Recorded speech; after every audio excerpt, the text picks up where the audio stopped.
Since the beginning of time as we know it, we have seen beauty and longed to express it. Perhaps it was this very yearning that inspired us to begin to express ourselves in form. But then from these crude markings, something extraordinary happened. Art, as beautiful, as full of passion as anything we could create today.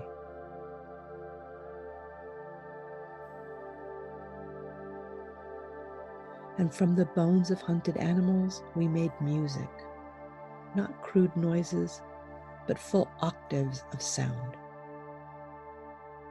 And equally profound, we expressed ourselves in symbolism, our thoughts preserved as abstract shapes, the written word taking form. These symbols, brushstrokes, and musical notes were codes that expressed an unprecedented evolutionary leap in technology. What had happened to our genetic coding that had activated this stunning awakening? What had sparked this evolutionary leap? As we looked into the sky, did we sense our origins? What we saw there inspired us to build huge calendars. Through these megalithic structures, we tracked powerful energetic constellations, which we then replicated into form. And in a beautiful reciprocity, we received additional coding through the very forms of our own creation. What does our esoteric art tell us about the streams of intelligence, of light, of coding that activates our consciousness? What constitutes the light frequencies that create or establish this awakening? What do we know about this awakening that comes seemingly from the heavens? And what capacities does it continue to awaken in our genetic coding and in our hearts? All around us is evidence of another equally huge evolutionary leap in our technology. This seismic shift in our consciousness further activates our very coding, collectively morphing us into the next paradigm of our humanity. We are in the middle of this activation and the collective awakening of our interdependent global brain. Who will we be, and what will we co-create as we integrate this technology?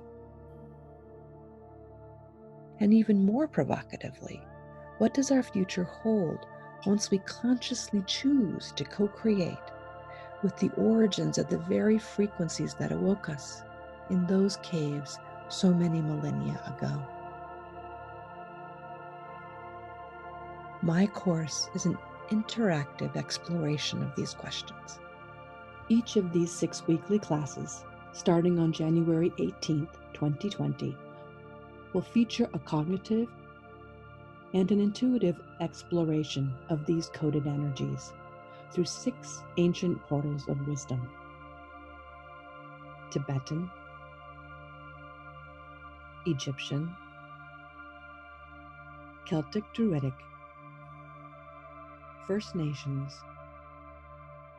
Judeo-Islamic Christian, and Hindu. Here's a brief interview about the course.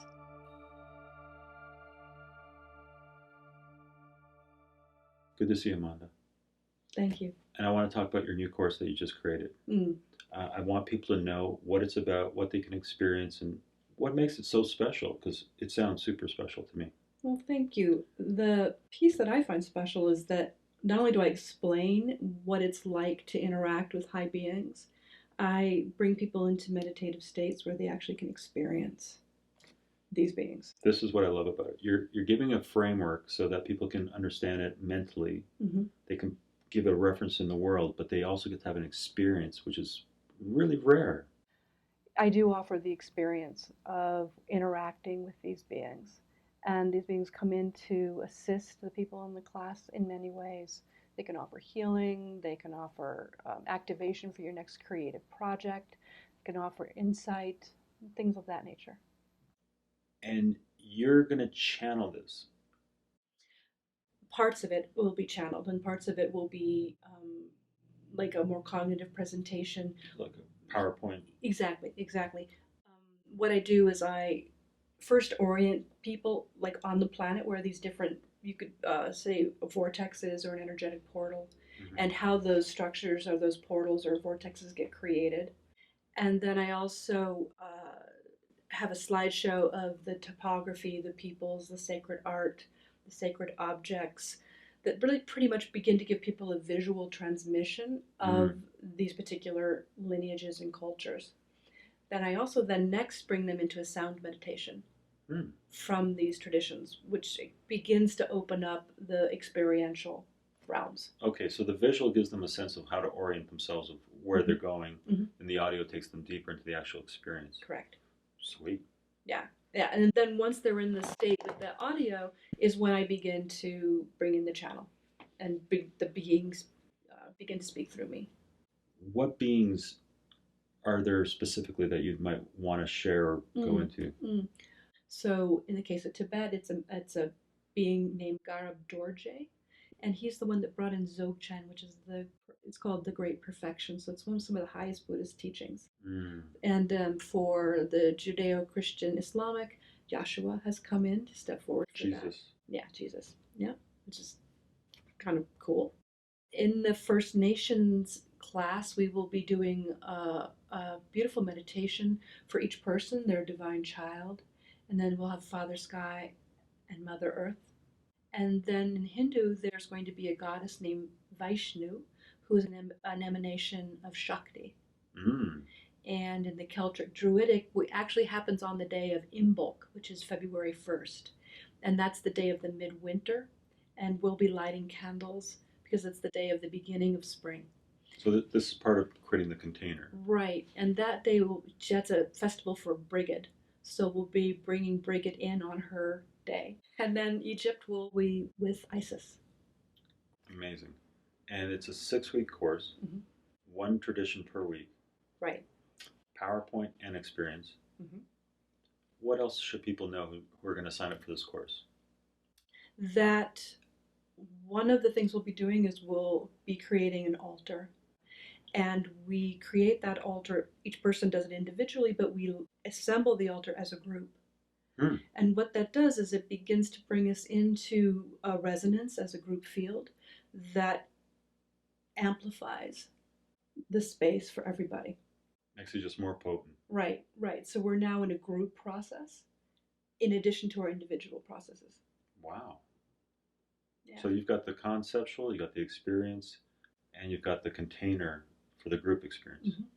There's a lot going on.